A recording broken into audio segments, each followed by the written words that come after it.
స్వాతంత్ర ఉద్యమ స్ఫూర్తికి ఈ రోజు మనం ఒకసారి ఆలోచిస్తే 78 సంవత్సరాలు దగ్గర గడుపుకొని తొందరలోనే 100 సంవత్సరాలు ఉత్సవాలకు సిద్ధమవుతున్నాం. అందులో భాగంగా ఆజాదీ కా అమృత్ మహోత్సవ్ ఒక కార్యక్రమాన్ని తీసుకుని ప్రధానమంత్రి గారు ప్రతి ఒక్కరిలో ఒక దేశభక్తిని పెంచాలి అనే ఉద్దేశంతో హర్ ఘర్ తిరంగా కార్యక్రమానికి శ్రీకారం చుట్టారు. ఇదొక సందర్భం. ఈ సందర్భంలో మనందరం గుర్తుపెట్టుకోవాల్సింది, ఎంతో మంది ఎన్నో త్యాగాలు చేశారు, ప్రాణ త్యాగాలు చేశారు, ఆస్తుల త్యాగం చేశారు, జీవితాలను త్యాగం చేశారు.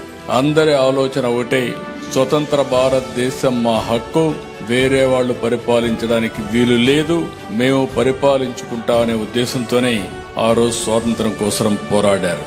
హర్ ఘర్ తిరంగా ద్వారా కులం, మతం, భాష, ప్రాంతం అనే భేదాలు లేకుండా ఒకే జెండా కింద దేశం మొత్తం ఏకమయ్యే కార్యక్రమం. హర్ ఘర్ తిరంగా అంటే కేవలం ఇంటిపైన జెండా ఎగరవేయడం మాత్రమే కాదు, ఇది దేశభక్తిని పెంచే ఒక సంకల్పం. ప్రతి ఒక్కరిలో ఒక భావన ఉండాలి, నేషన్ ఫస్ట్, తర్వాతనే ఏదైనా. ఆ దేశభక్తి మనలో రాగలిగితే మన దేశాన్ని కంటే మించిన దేశం ప్రపంచంలో ఏది ఉండదని మరొకసారి మీ అందరికీ స్పష్టం చేస్తున్నాను.